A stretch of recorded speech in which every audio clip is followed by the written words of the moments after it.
सबसे पहले आपने यहाँ पर अपनी एक रीसेंट पासपोर्ट साइज़ फ़ोटो लगानी है जो आपने अभी-अभी खिंचवाई हो।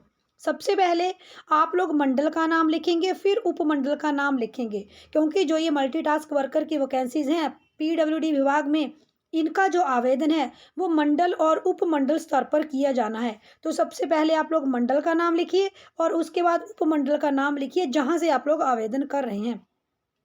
यहाँ पर कैंडिडेट का नाम आ जाएगा जो आवेदन कर रहा है, यहाँ पर कैंडिडेट के माता-पिता का नाम, यहाँ पर कैंडिडेट का आधार कार्ड नंबर, यहाँ पर कैंडिडेट पुरुष है या महिला है, जैसे पुरुष है तो आपने यहाँ पर टिक करना है और यहाँ कैंडिडेट का पूरा पता, यहाँ पर आप लोगों ने विलेज, पोस्ट ऑफिस, डिस्ट्रिक्ट, तहसील और पिन कोड नंबर पूरी जानकारी यहाँ पर आपने लिखनी है।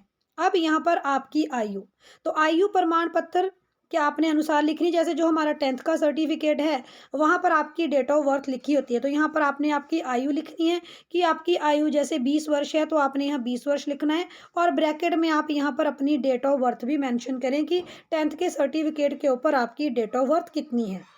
आपने अपनी राष्ट्रीयता लिखनी है, राष्ट्रीयता आप लोग इंडियन लिखेंगे।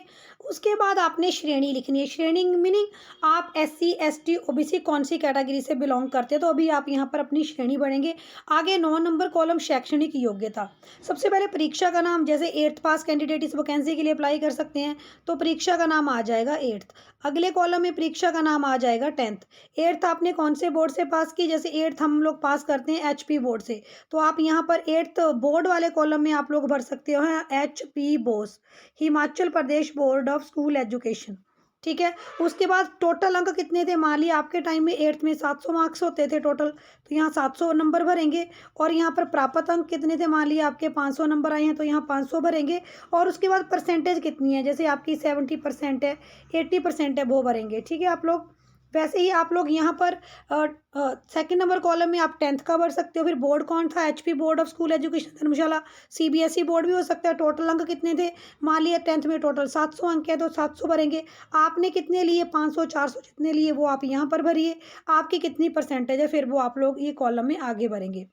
क्या रोजगार कार्यालय में पंजीकृत हैं, यदि हाँ तो आपने यहाँ लिखना है कि हाँ मैं रोजगार कार्यालय में पंजीकृत हूँ। यहाँ पर आपने एम्प्लॉयमेंट एक्सचेंज का नाम लिखना है जहाँ पर आपने रजिस्ट्रेशन जो है वो की है, 10th 12th की रजिस्ट्रेशन किया और इस एप्लीकेशन फॉर्म के साथ आपने अपने एम्प्लॉयमेंट एक्सचेंज का कार्ड भी लगाना है और यहाँ पर आपने पंजीकरण संख्या भरनी है। आपने अपना एम्प्लॉयमेंट एक्सचेंज का कार्ड लेना है, उसके ऊपर वहाँ आपका पंजीकरण संख्या होगी, तो यहाँ पर एम्प्लॉयमेंट एक्सचेंज की पंजीकरण संख्या। अब जो डॉक्यूमेंट आपने इस एप्लीकेशन फॉर्म के साथ सीरियल में लगाने हैं, सबसे पहले आपने बोनाफाइड लगाना है, यहाँ टिक करना है हाँ मैं हिमाचली बोनाफाइड हूँ और बोनाफाइड पहले एप्लीकेशन फॉर्म लगानी, उसके नीचे पहले नंबर के ऊपर बोनाफाइड। उसके बाद बीपीएल प्रमाण पत्र, अगर आप बीपीएल से हैं तो यहाँ हाँ टिक करेंगे अगर हैं तो, और साथ में बीपीएल का सर्टिफिकेट भी अटैच करेंगे, अगर नहीं है तो नहीं लिखें। बेरोजगारी प्रमाण पत्र, ठीक है, अगर आपकी फैमिली में कोई भी जॉब नहीं करता और इस वक्त आप भी कोई जॉब नहीं कर रहे हैं तो आप यहाँ बेरोजगारी प्रमाण पत्र अटैच करें, यहाँ हाँ लिखेंगे, एप्लीकेशन फॉर्म के साथ भी बेरोजगारी प्रमाण पत्र अटैच करें। उसके बाद क्या आवेदक को कभी न्यायालय द्वारा दंडित किया गया, नहीं, मुझे कभी भी किसी बात के लिए न्यायालय द्वारा दंडित नहीं किया गया। आप इस एप्लीकेशन फॉर्म के साथ अपना कैरेक्टर सर्टिफिकेट भी अटैच कर सकते हैं। ठीक है, तो यहाँ पर आपने नहीं भरना है, ध्यान रखें यहाँ पर हाँ वाली ऑप्शन को टिक मत कर देना। के विरुद्ध न्यायालय में कोई आपराधिक मामला लंबित है, यहाँ आप नहीं भरेंगे कि मेरे ऊपर कोई आपराधिक मामला लंबित नहीं है, ना कार्यालय में जो हमारा न्यायालय है उसके द्वारा कभी आपको दंडित किया गया, क्योंकि अगर आपका कोई क्रिमिनल रिकॉर्ड है तब तो आपको ये जॉब मिलेगी नहीं, तो दोनों कॉलम में आप लोग यहाँ नहीं भरिएगा। आवेदक द्वारा घोषणा, तो घोषणा में यही लिखा गया है कि मैंने जो भी जानकारी ऊपर एप्लीकेशन फॉर्म में दी है वो बिल्कुल ट्रू है, मैंने जो भी डॉक्यूमेंट्स लगाए हैं वो बिल्कुल सही हैं। अब यहाँ स्थान आ जाएगा जहाँ से आप एप्लीकेशन फॉर्म भर रहे हो, मीनिंग आप अपने गांव का नाम यहाँ पर लिख सकते हो जहाँ से आप एप्लीकेशन फॉर्म भर रहे हैं, तो यहाँ पर एप्लीकेशन फॉर्म आ जाएगा। उसके बाद आप यहाँ पर दिनांक भरेंगे, कौन से दिनांक को आपने एप्लीकेशन फॉर्म भरा वो दिनांक भर लें जिस दिन आपने इसको सबमिट कराना है।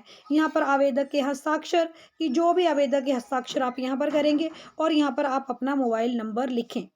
डॉक्यूमेंट्स सारे सीरियल में लगाएं, पहले एप्लीकेशन फॉर्म को लगाएं, उसके बाद अपना जो है वो हिमाचली बोनाफाइड लगाएं, आप एससी एसटी का सर्टिफिकेट लगाएं, जितने भी डॉक्यूमेंट्स आपने लगाने हैं वो सारे लगाएं, क्योंकि डॉक्यूमेंट के बेसिस के ऊपर ही आपको 10 मार्क्स दिए जाएंगे और वहीं से आपकी सिलेक्शन की जाएगी।